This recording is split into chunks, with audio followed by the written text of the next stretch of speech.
आज हमारे साथ हैं ऋषभ और अमन। जो सब्सक्राइबर हैं वो लगभग 2.5 लाख हैं। हम लोग फुटबॉल को प्रमोट भी करते हैं क्योंकि बेसिकली हमारा इंडिया फुटबॉल में बहुत पीछे है। तो हम लोग चाहते हैं कि किसी अपने योगदान देकर फुटबॉल को आगे ले जाया जाए। तो फुटबॉल को प्रमोट करते हैं हम लोग और फुटबॉल स्किल सिखाते हैं। एक टाइम था जब हम लोग बहुत स्ट्रगल करते थे। हम लोग बसेस में ट्रैवल करते थे अलग अलग जगह जाने के लिए। हमारे पास बाइक नहीं हुआ करता था। पर आज मैं आपको बता दूं कि आज हम लोग अपने यूट्यूब बिजनेस से पर मंथ एक मोटर बाइक तो खरीद ही सकते हैं।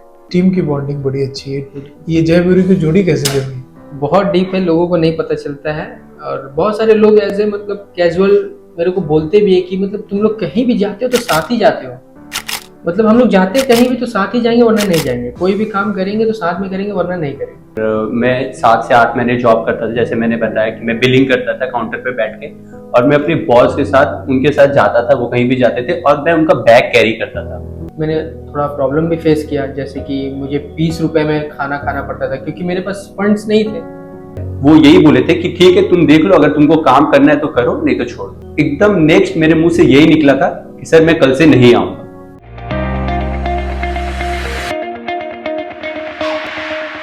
लाइफ ऑडिट विद सुरेंद्र में आप सबका स्वागत है। ग्रोथ वाली लाइफ चाहिए तो अपना प्रोसेस ठीक करो, अपनी लाइफ ऑडिट करो। इस शो में हम मिलते हैं उन लोगों से जिन्होंने अपनी जिंदगी हमारे और आप जैसे ही शुरू की थी, मगर फिर उन्होंने एक रास्ता चुना, भीड़ से अलग, हिम्मत दिखाई, तैयारी की, अपना प्रोसेस ठीक किया और फिर ग्रोथ वाली लाइफ चुनी। इसे मैं कहता हूँ इनकी जिंदगी जरा हटके है। आज हमारे साथ हैं ऋषभ और अमन।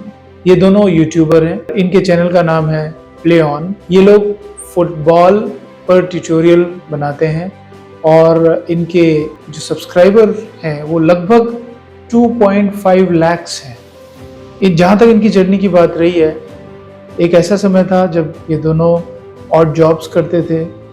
इनके पास बाइक भी नहीं हुआ करती थी, बस में ट्रेवल करते थे। 3 साल के अंदर ये इस लेवल पे पहुंचे हैं कि लगभग हर महीने एक बाइक खरीद सकते हैं अपनी सेविंग से। इसे मैं कहता हूँ ग्रोथ वाली लाइफ। तो आज बहुत ही इंटरेस्टिंग टॉपिक पे डिस्कशन होने वाला है। I am sure you are all going to love it.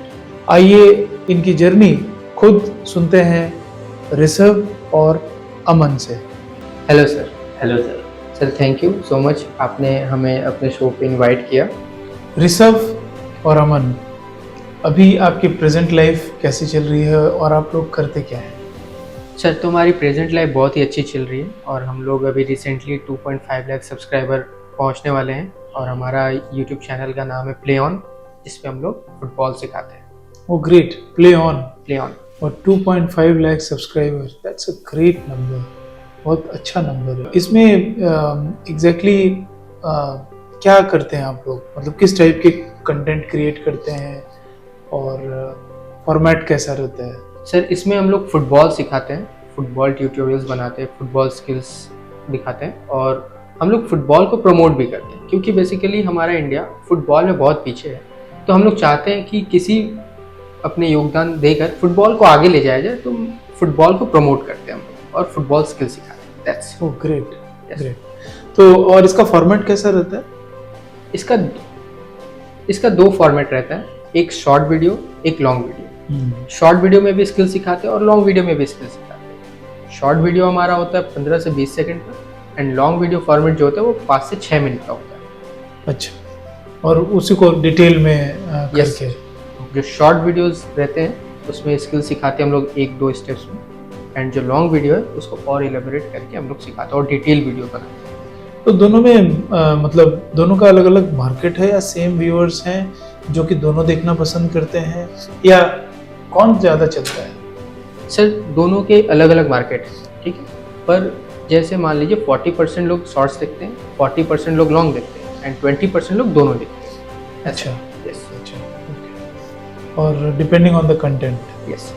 अपने चैनल के लिए आप कंटेंट कैसे डिसाइड करते हैं कि कौन सा वीडियो बनाना है आज, कौन सा वीडियो बनाना है कल? सो एक्चुअली हम लोग कंटेंट बनाने से पहले उस पर रिसर्च करते हैं कि क्या चल रहा है यूट्यूब मार्केट में, क्या चलेगा, ये सब कुछ रिसर्च करते हैं। उसके बाद हम लोग कीवर्ड से मैच करते हैं कि हम लोग का जो कंटेंट बना रहे हैं वो हमारे कीवर्ड से मैच कर रहा है या नहीं, वो कीवर्ड रैंक कर रहा है कि नहीं यूट्यूब में, इन सभी चीज़ों को देख करके हम लोग कंटेंट बनाते हैं। तो दैट मीन्स यूट्यूब के बारे में, उसके एल्गोरिदम को थोड़ा समझना पड़ेगा। बिल्कुल। और आपका उस समय किस टाइप के स्किल की बात सोशल मीडिया में हो रही है, जी। या कोई मैच आया, हम्म। कुछ किसी प्लेयर का नाम आया, या कोई पर्टिकुलर चीजें आई, उस चीज को ध्यान में रखते हुए देन यू हाँ। डिसाइड कि कैसे करें। बिल्कुल। That's great. तो इसमें काफी रिसर्च का काम है। हाँ। और ये आइडिया कैसे आया आपको कि आपको फुटबॉल पे ही एक यूट्यूब चैनल चालू करना है, और कब आया? सर ये 2-3 साल पहले, मतलब जब मैंने स्टार्ट किया यूट्यूब, मैं फुटबॉल खेलता ही था और मैंने देखा कि कोई नहीं बनाता, मतलब कुछ लोग थे, पर मुझे लगा कि मैं बेहतर बना सकता हूँ, तो मैंने स्टार्ट किया। ओके। और क्या खास बात है इसमें, इस चैनल में, कि लोग इतना देखते हैं? इस चैनल में खास बात अकॉर्डिंग टू मी अगर देखा जाए तो ये है कि हम लोग हिंदी में बनाते हैं, प्लस हम लोग बहुत ही बेहतर क्वालिटी देते हैं लोगों को। वो विजुअल क्वालिटी भी रहता है, प्लस वो टेक्निकल क्वालिटी भी रहता है, जो कि आम इंसान को मतलब नहीं मिलता है ऑनलाइन हिंदी में। सो वो सब हम लोग प्रोवाइड करते हैं अपने चैनल पे, सो शायद इसीलिए लोग पसंद करते हैं। तो आपका रीच कहाँ तक है? किस टाइप के मार्केट तक है, या किस टाइप के जोग्राफीज तक है जहाँ पर लोग, ऑडियंस आपके फैले हुए हैं? सर मेरा जो कंटेंट है वो 10 ईयर्स से लेके 25 ईयर्स के बच्चे देखते हैं। ओके। और सर सबसे ज़्यादा जो देखते हैं वो 18 से 25 साल के जो लोग हैं, मतलब एडल्ट लोग हैं, तो वो लोग देखते हैं। और इंडिया में सबसे ज़्यादा हमारा वीडियो चलता है, उसके बाद बांग्लादेश, नेपाल, और उसके बाद पाकिस्तान से भी बहुत ही अच्छा सपोर्ट मिलता है हम लोगों को, क्योंकि वाह। हिंदी लैंग्वेज है तो वो लोग समझते हैं वीडियो, और थोड़ा बहुत अलग अलग कंट्री से आते हैं। ग्रेट। आप इंटरनेशनल ऑडियंस भी आपके हाँ पास बिल्कुल है। सर। ग्रेट। तो इसमें ओवरऑल एक अगर आपको बताना पड़े कि नंबर्स कैसे हैं, मतलब किस टाइप के वीडियोस लाइक्स आए हैं, हाईएस्ट लॉन्ग फॉर्मेट और शॉर्ट फॉर्मेट में? सर बेसिकली हम लोग का वीडियोस जो होता है एवरेज जाता है 50,000, 1 लाख, 2 लाख, लेकिन जो हाईएस्ट वीडियोस जो है वो 2 मिलियन, 3 मिलियन, 1 मिलियन ऐसे जाता है, सभी शॉर्ट्स में भी और लॉन्ग वीडियो में भी। तो दोनों फॉर्मेट में हम लोगों ने अच्छी रीच गेन की है। Oh good, good. So Rishabh और अमन, आपका चैनल बहुत अच्छा चल रहा है, प्ले ऑन, राइट? तो एक यहाँ तक तो पहुँच गए हम, थोड़ा सा आइडिया हो गया आपकी जर्नी के बारे में, आप क्या कर रहे हैं।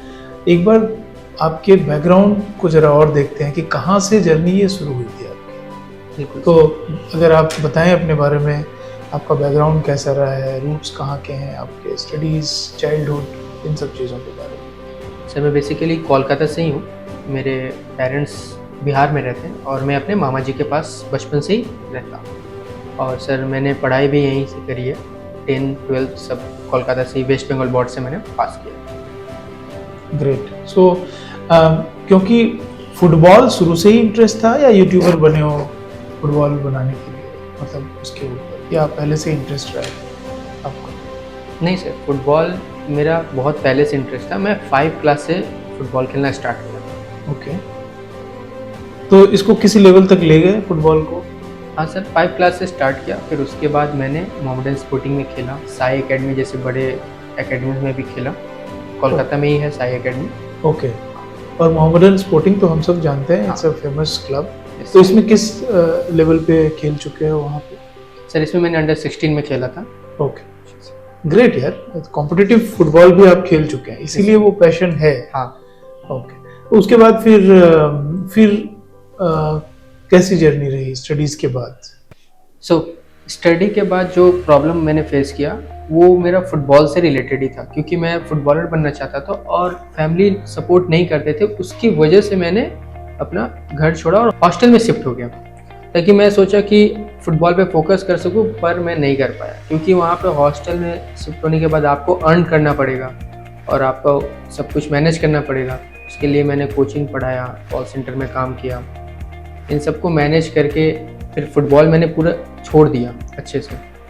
और 1-2 साल के बाद इन सबको फेस करने के बाद फिर वापस मैं अपनी लाइफ में आया और वापस मैं फुटबॉल खेलना स्टार्ट किया और यूट्यूब जर्नी स्टार्ट की। ग्रेट। सो बहुत इंस्पायरिंग स्टोरी है तुम्हारी ऋषभ, क्योंकि ये अप्स एंड डाउन्स लाइफ के झेलना ये तो सबकी ज़िंदगी में आते हैं, लेकिन उसके बाद फाइट बैक करना और फिर एक सक्सेसफुल यूट्यूब चलाना over a period of 3 years, I think that's a wonderful attempt और journey I would say.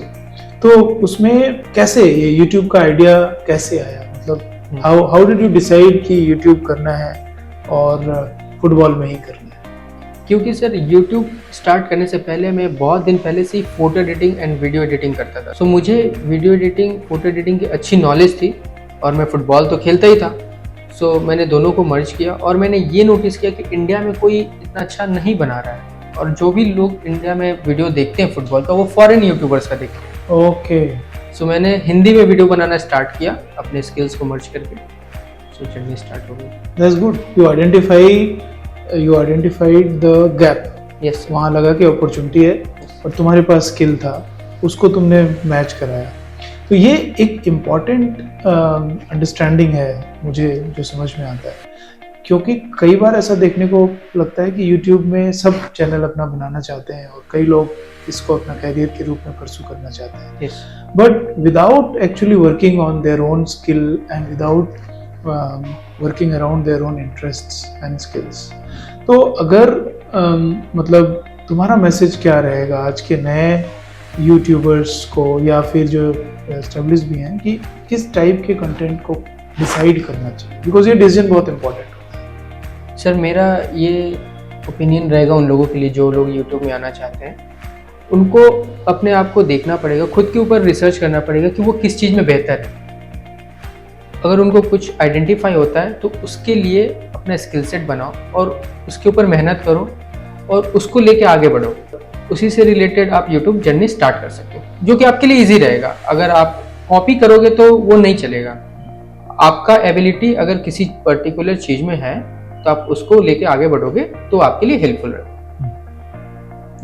I think that's a good suggestion, because copy करने से आप थोड़े दिनों तक, कुछ दिनों तक रह सकते हो, लेकिन आपकी अगर ऑथेंटिसिटी, ओरिजिनलिटी और आपका अपना जो है स्किल सेट उस चीज़ में है और इंटरेस्ट है, तभी ये लंबी जर्नी तक जाएगी, क्योंकि इसमें अप्स एंड डाउन्स तो होंगे।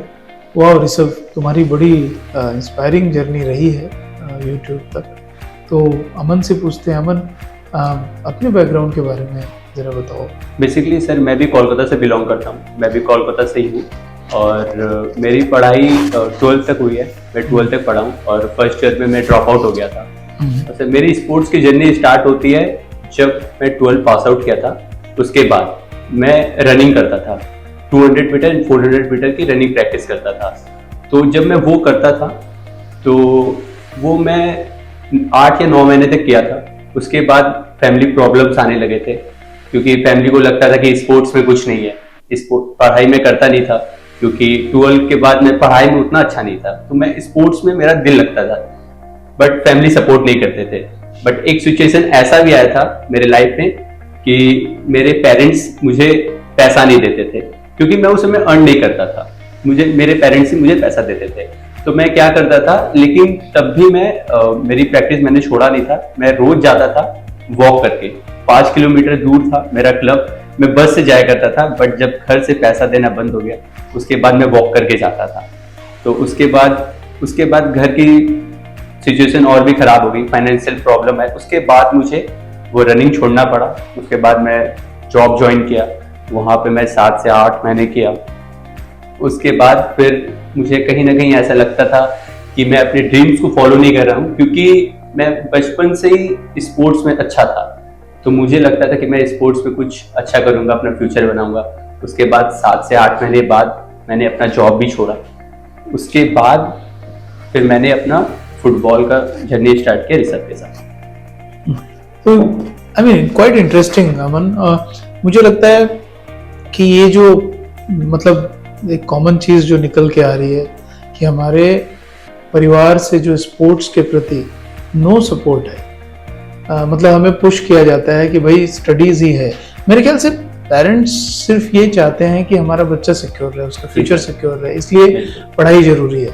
और पढ़ाई एक ऐसा सर्टिफिकेट है या टिकट है कि फ्यूचर में हम लोग उससे कोई जॉब कर सकते हैं जी और अपने आप को, अपने परिवार को चला सकते हैं। जी तो वो एक सिक्योरिटी है जो कि हमारे फैमिली के माइंडसेट में वो रहता है पेरेंट्स के, और कोई ऑड फीलिंग तो नहीं रहती है कि नहीं इसको सपोर्ट इसलिए नहीं करते। बट अनफॉर्चुनेटली स्पोर्ट्स के प्रति जो एक है आम जिंदगी में वो सपोर्ट कमी तो दिखती है अभी मैक्सिमम। मतलब रनिंग करते थे आप आपकी बिल्टअप देख के लग रहा है कि you are a sports structured है, तो उसमें क्या लगता है, मतलब रनिंग अगर परस्यू पूरा सपोर्ट किए होते तो और भी कुछ कर सकते थे उसमें?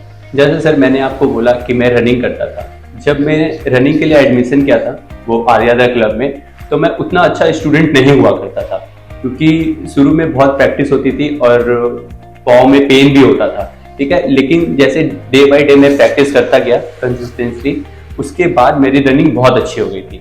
तो 7 से 8 महीने बाद जो मेरे सीनियर्स थे वो लोग बहुत अच्छा रनिंग करते थे, तो मैं भी सोचता था कि मैं भी उन लोगों की तरह कैसे बनूं। बट एक टाइम आया कि मैं उनसे अच्छा करता था, मुझे कोचेस भी बोलते थे कि तुम बहुत अच्छा कर रहे हो। तो मेरा उस समय एक ही गोल था कि मुझे इंडिया के लिए गोल्ड मेडल लेके आना है। मेरा ये ड्रीम था कि मैं लेके आऊं, और ऐसा हो नहीं पाया। और सर जैसा सबके ड्रीम्स के साथ होता है, सबके जो भी कोई ड्रीम पूरा करता है उसके ड्रीम पूरा करने के पीछे बहुत सारे प्रॉब्लम्स आते हैं। तो उस समय मेरे ड्रीम में भी जब मैं उसे कंटिन्यू कर रहा था तो सबसे बड़ा प्रॉब्लम ये था मेरी फैमिली मुझे सपोर्ट नहीं करती थी, क्योंकि फैमिली को ऐसा लगता था कि स्पोर्ट्स में कुछ फ्यूचर नहीं है, जो भी फ्यूचर है वो एडुकेशन में है या फिर एडुकेशन करके फ्यूचर में जॉब करना है। तो मैं बहुत कोशिश किया था अपनी फैमिली को समझाने का कि नहीं, स्पोर्ट्स मुझे बहुत पसंद है, मैं जरूर कुछ अच्छा करूंगा, बट वो सपोर्ट नहीं किए।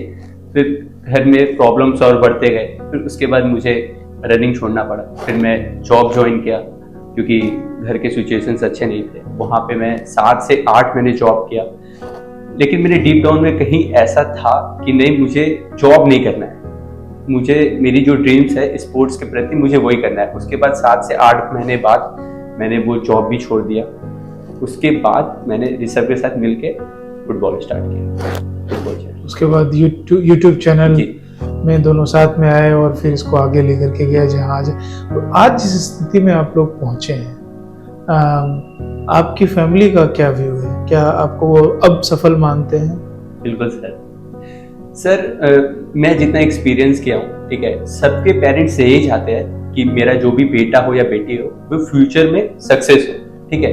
बट बात यही है कि उनको कुछ प्रूफ देना पड़ता है। उस समय मेरे पास प्रूफ देने के लिए कुछ नहीं था, और अभी जब मेरे 2.5 लाख सब्सक्राइबर्स हो गए हैं यूट्यूब पर, तो पेरेंट्स को लगता है कि नहीं, अब इस पे ये कुछ कर सकता है। तो यही बात है। तो कोई भी मुझसे पूछता है कि सर पेरेंट्स सपोर्ट नहीं करते, तो मैं यही बोलता हूँ कि उनको कुछ प्रूफ दो कि हाँ तुम कुछ कर सकते हो, वो तुम्हें जरूर सपोर्ट करेंगे। That's a very good point, अमन। बहुत ही अच्छा पॉइंट ये है कि अगर पेरेंट और आपके बीच में, ठीक है, डिफरेंस ऑफ ओपिनियन है, क्योंकि पेरेंट आपका फ्यूचर सिक्योर करना टॉप प्रायोरिटी है, एज ए पेरेंट उनकी जिम्मेदारी भी होती है। आपको लगता है कि नहीं, मैं एक दूसरा पाथ लेना चाहता हूँ, जो मेरा पेरेंट नहीं समझ रहा है, वो सपोर्ट नहीं कर रहा है। तो जैसा आपने कहा कि प्रूफ दो, मतलब ये हुआ कि आपको एक कन्विंसिंग आंसर देना चाहिए, एक रोड मैप के साथ, कि मैं क्यों ये करना चाह रहा हूँ, मेरा इसके लिए है, मैं ये करूंगा। और कुछ समय देना पड़ता है ये प्रूफ करके दिखाने में कि yes you are delivering also, ये नहीं कि सिर्फ तुम हवा में हवाबाजी कर रहे हो। सही बात है। तो ऋषभ, अमन के फैमिली का रिएक्शन तो मिल गया, तुम्हारी फैमिली में क्या सिचुएशन है? अब तुम एक सफल यूट्यूबर हो, तो इसका रिएक्शन अब फैमिली के तरफ से क्या है? सर अगर बात करें फैमिली की, तो वो कभी सेटिस्फाइड नहीं हो सकते इस काम से, मेरे को ऐसा लगता है। क्योंकि अगर आप डॉक्टर, इंजीनियर, सीए अगर आप नहीं कर रहे हो, तो उनके नज़र में आप कुछ नहीं कर रहे हो। क्योंकि हम लोग जो कर रहे हैं, यूट्यूब बिजनेस कर रहे हैं, तो उन लोग को ये इनसिक्योरिटी रहता है कि अगर कोई पूछ दिया कि आपका बेटा क्या कर रहा है, तो वो नहीं बता पाते हैं कि मैं क्या बोलूँ कि मेरा बेटा क्या कर रहा है। फुटबॉलर है तो फुटबॉलर इंडिया के लिए खेल रहे हैं, नहीं। यूट्यूबर क्या होता है, कितना कमा लेता है। अगर मैं अच्छा अर्न भी कर रहा हूँ, फिर भी वो सेटिस्फाई नहीं होते हैं। और आज भी मेरे घर में सेम सिचुएशन है। मेरे पेरेंट्स, मेरे गार्जियन, जो लोग भी हैं, उनको यही रहता है कि कुछ जॉब कर लेता, कुछ पढ़ लेता तो वो ज़्यादा बेटर रहता है इस चीज़ से। पर मुझे पता है कि क्या बेटर है और क्या मेरे लिए सही है। तो ये तो मेरे फैमिली का इशू है और अभी तक तो चल रहा है सर। वो लोग अभी तक नहीं समझ पा रहे हैं कि क्या है यूट्यूब। मेरे ख्याल से ये एक मतलब एक जनरेशनल गैप के साथ साथ एक समझने की, इनफैक्ट मैं अपनी बात बताऊं पेरेंट्स की क्यों, मैं क्वाइट अवेयर और एक सक्सेसफुल प्रोफेशनल हूँ, बट फिर भी यूट्यूब के बारे में मेरी धारणा थोड़ी अलग थी, बिकॉज वो जोन ही अलग था। पिछले कुछ महीनों से मैं यूट्यूब में थोड़ा सा डीपली घुसा हूँ, समझ पा रहा हूँ कि मुझे लगता है कि बहुत सारा कंटेंट, बहुत अच्छी चीज़ें सीखने को यूट्यूब से हैं। आप भी बना सकते हो और दे सकते हो लोगों को, बट ये दुनिया अलग है। जो मेन स्ट्रीम की दुनिया है, ठीक है, जिसमें हमारे पेरेंट्स रहे हैं या हमारे भाई हैं, बहन है, वो लोग हैं, वो इससे अनभिज्ञ हैं। उनको नहीं पता कि इस मोबाइल में जो यूट्यूब चैनल है उसके अंदर भी बहुत कुछ है। Social media in general is so powerful, not everybody is there on the social media, और इस कारण से ये डिफिकल्टी लेवल जरूर होती है फैमिली को समझाना कि ये करते क्या है। बट एक जरूर प्रूफ रहेगा फैमिली को समझाने का कि लगातार हर महीने अगर अच्छा इनकम आए और वो उनको दिखे, तो एक स्टेबिलिटी वाला फैक्टर और इनकम वाला फैक्टर जाएगा। तो इस शो के माध्यम से ऋषभ, आप अपने फैमिली को और लोगों को बता सकते हैं कि आपकी इनकम यूट्यूब से किस टाइप की है। जैसा कि आपको हम लोगों ने बताया कि एक टाइम था जब हम लोग बहुत स्ट्रगल करते थे। हम लोग बसेस में ट्रैवल करते थे अलग अलग जगह जाने के लिए। हमारे पास बाइक नहीं हुआ करता था। पर आज मैं आपको बता दूं कि आज हम लोग अपने यूट्यूब बिजनेस से पर मंथ एक मोटर बाइक तो खरीद ही सकते हैं। वाह, I think that's a wonderful thing. मैंने इससे हमारे मतलब आपके पेरेंट्स और आपके जानने वालों को ये जरूर कॉन्फिडेंस मिलेगा कि ऋषभ और अमन अब हर महीने एक बाइक खरीद सकते हैं। उनका करियर इस स्टेबिलिटी की तरफ है। शायद एक नॉर्मल जॉब 9 to 5 की, आपके जो ट्रेडिशनल एजुकेशनल बैकग्राउंड या ग्रेजुएट जो हमारे भाई बहन हैं, उन लोग भी इतना स्टेबिलिटी नहीं ला सकते इतनी जल्दी कि हर महीने कम से कम इतना सेविंग हो जाए। तो आई थिंक ये एक अच्छा माध्यम है बताने का। तो अब शादी के लिए तैयार है? नहीं सर, तो मैं नहीं तैयार। तो क्या लगता है कि अब तो मतलब ऑब्वियसली बात ये नहीं हो रही है कि शादी तुमसे कोई करेगा कि नहीं, वो तो जरूर मिल जाएगी तुम्हें। इम्पोर्टेंट ये है कि जैसे तुम्हारे पेरेंट नहीं समझ पा रहे हैं, तो उस लड़की के पेरेंट्स भी तो समझ पा रहे हैं कि नहीं समझ पा रहे हैं। वो डायलेमा भी हो सकता है समाज में। तुम्हारा क्या विचार है? शादी के रिश्ते आ रहे हैं कि नहीं? सर मेरे को तो सर मुझे तो नहीं पता, तो पेरेंट्स को पता होगा। और मेरे पेरेंट्स अभी क्लियर है इस बात को लेकर कि जब तक लड़का सक्सेसफुल नहीं होता तब तक ये सब के बारे में सोचना ही नहीं है। और उनके नज़र में अब तक सक्सेसफुल नहीं हूँ, कुछ भी नहीं किया हूँ। तो ऐसा कुछ चल रहा है। That's a wonderful thing। तो हाँ, मतलब शायद हर महीने एक बाइक लेके खड़े कर दो पापा के सामने, तो शायद 10-12 बाइक आने के बाद उनको लगेगा कि हाँ आप सफल हो रहे हो। वो लगेगा, लेकिन फिर भी वो कंफ्यूज रहेंगे इसी बात को लेके कि मैं अगले को क्या बोलूंगा कि क्या करता है। That's the dilemma, but I think इस वीडियो के बाद क्लैरिटी थोड़ी और आ जाए। मे बी, और मैं चाहता हूँ हो जाए। Hope so. तो ये तो रही ऋषभ की कहानी। तुम्हारे यहाँ क्या हालचाल है अमन? सर मेरे पेरेंट्स को तो अभी भी नहीं पता कि मैं एक यूट्यूबर हूँ और मेरा यूट्यूब पे 2.5 लाख सब्सक्राइबर है। बस ये पता है मम्मी को कि मैं स्पोर्ट्स पर्सन हूँ, और मम्मी अभी भी कभी कभी यही बोलते हैं कहाँ जा रहे हो, दौड़ने जा रहे हो क्या? और मेरे पापा को पता ही नहीं है कि मैं एक यूट्यूबर हूँ और मेरे यूट्यूब में 2.5 लाख सब्सक्राइबर्स है। तो ये खा दिया। और बाकी मेरे घर पे भैया है, दीदी है, उन लोगों को पता है कि हाँ मैं मेरे यूट्यूब पे 2.5 लाख सब्सक्राइबर्स होने वाले हैं।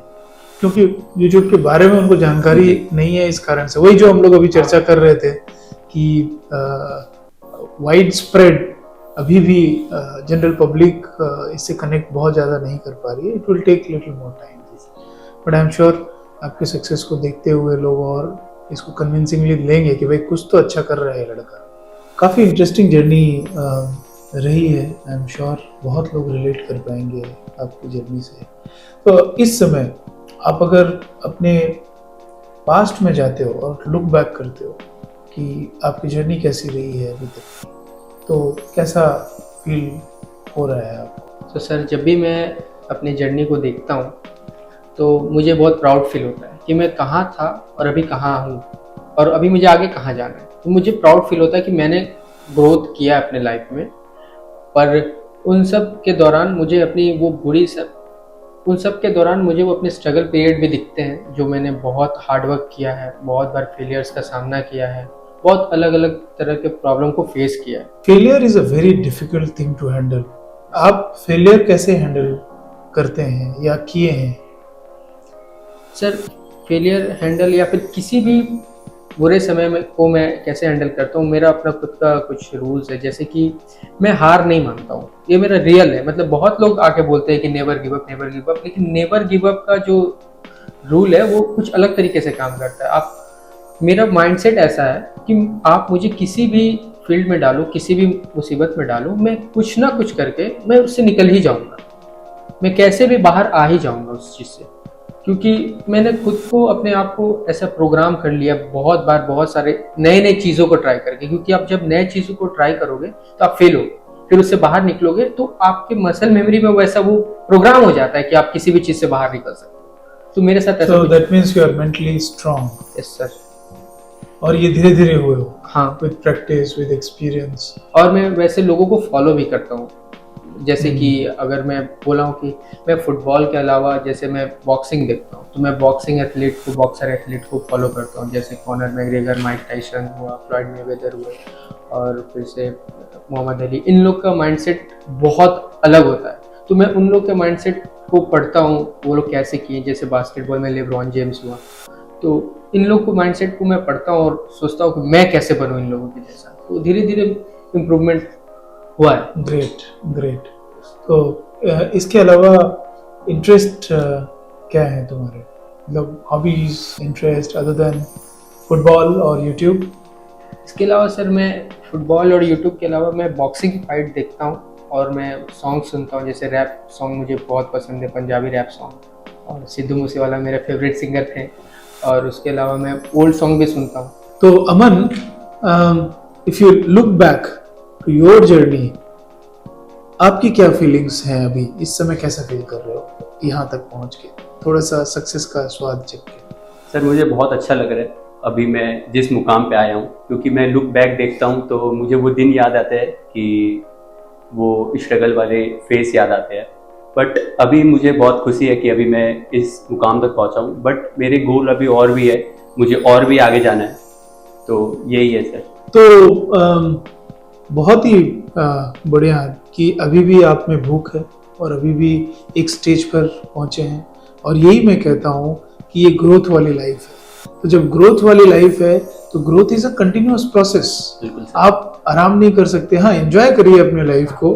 तो ये फीलिंग सुन के मुझे अच्छा लगा कि आप यहाँ से और भी आगे आगे बढ़ना चाहते हैं।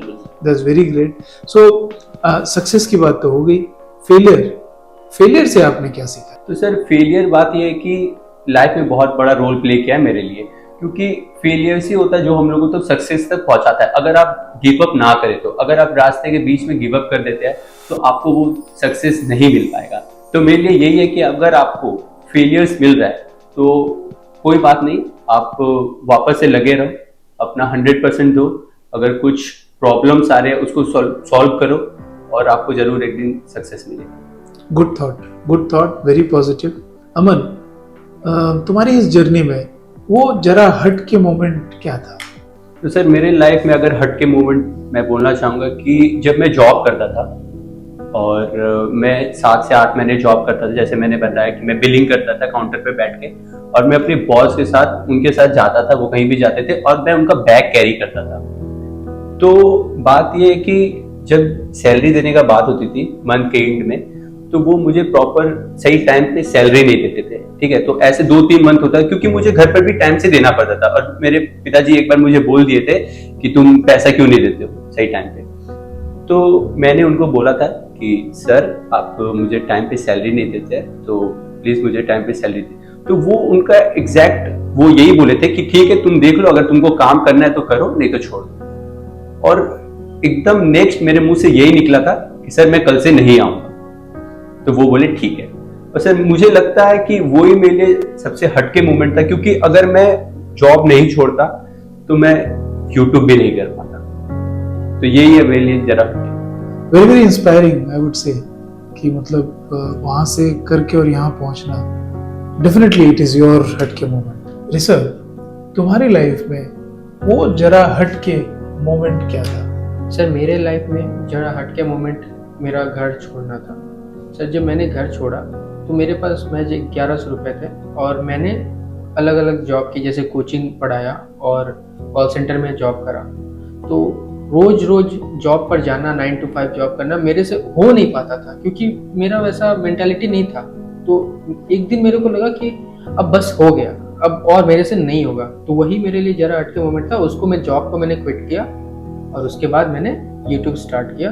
सोचा कि मैं फुटबॉल भी खेलता हूँ, मेरे को एडिटिंग नॉलेज भी, और क्यों ना स्टार्ट किया जाए। तो मैं और मेरे फ्रेंड मिल ये चैनल स्टार्ट किया। बट इन सब के पहले इस जर्नी में मैंने थोड़ा प्रॉब्लम भी फेस किया, जैसे कि मुझे 20 रुपये में खाना खाना पड़ता था, क्योंकि मेरे पास फंड्स नहीं थे। तो 20 रुपये में खाना खाना पड़ता था और मेरे पास टारगेट था कि 1 महीने के अंदर कहीं से ना कहीं से तो कमा कर लाना ही होगा, तुमको मैनेज करना होगा। तो वो मैंने अलग अलग काम करके इकट्ठे करके, तो ऐसा कुछ था। तो मोमेंट यही है मेरे लिए कि वो जॉब करना। तो जॉब से ही मेरे को समझ में आया कि मैं इस चीज़ के लिए नहीं बना हूँ, क्योंकि मेरे पास अच्छी डिग्रीज भी नहीं थे, मैं पढ़ाई नहीं किया था। तो मेरे पास जो एबिलिटी थे मैंने उसका यूज़ किया, उस पर हार्ड वर्क करा और आज प्ले ऑन है। Great, truly inspiring. और मैं जितनी भी बात कर रहा हूँ मुझे लग रहा है कि ये जो फाइटिंग स्पिरिट है और कुछ कर गुजरने की क्षमता है, इसको यही बड़ा स्ट्रेंथ है आप दोनों का। और मुझे लगता है कि आपकी टीम की बॉन्डिंग बड़ी अच्छी है। ये जय वीरू की जोड़ी कैसे जमी? बहुत डीप है, लोगों को नहीं पता चलता है। और बहुत सारे लोग ऐसे मतलब कैजुअल मेरे को बोलते भी है कि मतलब तुम लोग कहीं भी जाते हो तो साथ ही जाते हो। मतलब हम लोग जाते हैं कहीं भी तो साथ ही जाएंगे वरना नहीं जाएंगे, कोई भी काम करेंगे तो साथ में करेंगे वरना नहीं करेंगे। और हम लोग का यही है कि हम लोग दोनों मिलकर किसी भी प्रॉब्लम को फेस कर सकते हैं। मतलब इतना बन गया हम लोग का बॉन्डिंग। और ब्लेसिंग होता है एक टाइप का सर, कि लोग आजकल अच्छे दोस्त नहीं मिलते हैं किसी को, और जिनको मिला तो वो तो बहुत बड़ी बात है फिर। और दोस्ती भी सर 1-2 महीने और 2-4 महीने में नहीं बनती है, उसके लिए सालों देना पड़ता है। उस सालों में आप क्या कर रहे हो ये मैटर करता है, कितना फेस कर रहे हो। साथ में फेस किया हम लोगों ने, इसलिए हम लोग साथ हैं। So that is why in I call it कि अब एक रिलेशनशिप को नर्चर करना बहुत इम्पोर्टेंट है और उसको कंटिन्यू करना बहुत इम्पोर्टेंट है। और आपके पास सपोर्ट सिस्टम अच्छा होना चाहिए। आपके फेलियर में, आपके रिजेक्शंस में और आपके ग्रोथ में ये सपोर्ट सिस्टम बहुत काम आता है। बिल्कुल। तो आप दोनों की जोड़ी देख के मुझे बिल्कुल वो जय वीरू की जोड़ी की याद आ रही है कि दोनों साथ में मिलके गब्बर सिंह तक से लड़ गए थे। सर इसमें मैं भी कुछ ऐड करना चाहूँगा। जैसे आपने बोला कि तुम लोगों की दोस्ती कैसे बनी, तो सर मैं एक नॉर्मल बॉय हुआ करता था, ठीक है, और ऋषभ फुटबॉल खेलता था और मैं उस समय फुटबॉल नहीं खेलता था, बट मुझे स्पोर्ट्स पसंद था। तो मुझे ऋषभ ने इंस्पायर किया था कि मैं पहले एथलीट में था, रनिंग करता था, तो ऋषभ ने मुझे इंस्पायर किया था कि ठीक है रनिंग करो। तो सर हमारी दोस्ती वहाँ से स्टार्ट हुई थी। और सर मुझे ऐसा लगता है कि मुझे पर्सनली लगता है कि मेरी इसके साथ दोस्ती हुई है तो ही मेरे अंदर चेंजेस आए, क्योंकि वैसे चेंजेस मेरे पहले नहीं थे। ऋषभ के साथ दोस्ती करने के बाद ही वो चेंजेस आए। You are complementing to each other. Great. Sir जो ट्रूथ है वही बताया मैंने। Great. Very good. So Rishabh and अमन, अभी तक तो समझ में आ गया कि things are quite good for you. But going forward, next 3 to 5 years के आपके growth plan क्या है? वैसे मैंने सर पूरे अच्छे से प्लान बना रखा है कि मुझे आगे क्या करना है, बट हो सकता है कि ये 3 से 5 साल के पहले भी हो जाए या फिर 1-2 साल लेट भी हो जाए। तो मेरा ये गोल है अभी आगे कि सबसे पहले मैं 1 मिलियन सब्सक्राइबर कंप्लीट करूं, देन मैं कोचिंग बिजनेस स्टार्ट करूं, लोगों को कोचिंग दूं, ऑनलाइन कोचिंग। क्योंकि बहुत सारे लोग मुझे मैसेजेस करते हैं कि भाई मैं यहाँ रहता हूँ और मेरे यहाँ कोई एकेडमी नहीं है, मेरे यहाँ कोई क्लब नहीं है, मैं कैसे सीखूँ, मैं आपका वीडियो देख के सीखता हूँ यूट्यूब पे। तो उन लोग के लिए मैं ऑनलाइन कोचिंग लाऊं जो कि उनको हेल्प करे। और उसके बाद मैं सोच रहा हूँ कि अभी ब्रांड बिजनेस भी करूँ अपने फुटबॉल से रिलेटेड। सो यही है मेरा कुछ प्लान जो आगे 3-5 साल 6 साल के अंदर मे बी कंप्लीट हो। Very good. सो अभी कंपटीशन लेवल कैसा है आपका, मतलब जिस चैनल पे जिस मार्केट में हो, इस तरह के और भी चैनल्स होंगे, वहां पर आप अपने आप को कहाँ देखते हो, क्योंकि ये बहुत इंपॉर्टेंट है आपके ग्रोथ पाथ में। सर कंपटीशन तो हर फील्ड में है, तो यहाँ भी है। जब बनाना स्टार्ट किया था तो बहुत कम लोग थे, पर मुझे ऐसा लगता है कि मेरे आने के बाद बहुत सारे लोग आए हैं मेरे से इंस्पायर होके मेरे को देखकर, मैं ऐसा मानता हूँ। और कॉम्पिटिटर पे मैं ज़्यादा ध्यान नहीं देता हूँ, पर्सनली मैं बता रहा हूँ। मैं अपना काम डे बाय डे इम्प्रूव करके अच्छे से करता हूँ। और ऐसा भी मानना है कि जब आप बड़े एम रखोगे, डे बाय डे आप जब आगे बढ़ रहे हो, तो आपको इन सब के बीच में मेंटोर्स की भी ज़रूरत पड़ती है। आपको अच्छे मेंटोर्स चाहिए जो आपको सिखाएं, आपको गाइड करें, क्योंकि आप सीखोगे नहीं तो बढ़ोगे कैसे। और मैं लाइफ ऑडिट के बारे में बोलना चाहूँगा। आपका जो ये मॉडल है life audit, I am sure कि ये लोगों के गोल को अचीव करने में हेल्प करेगा और ग्रोथ वाली लाइफ को और ग्रोथ दिलाने में हेल्प करेगा। Thank you Rishabh and Aman for being part of my show and sharing your inspirational story. Wish you all the best for your further future growth in life. तो ऋषभ और अमन ने अपनी ग्रोथ वाली लाइफ के लिए कुछ इम्पॉर्टेंट डिसीजंस लिए और प्रोसेस फॉलो किया। उन्होंने अपने पैशन को फॉलो करते हुए एज ए टीम फुटबॉल के अराउंड बिजनेस मॉडल क्रिएट किया और एक सक्सेसफुल यूट्यूब चैनल बनाया। अपने ग्रोथ वाली लाइफ के लिए आप क्या प्रोसेस फॉलो करते हैं? Please share your comments and subscribe my channel for more such हटके ग्रोथ वाली स्टोरीज। Thank you.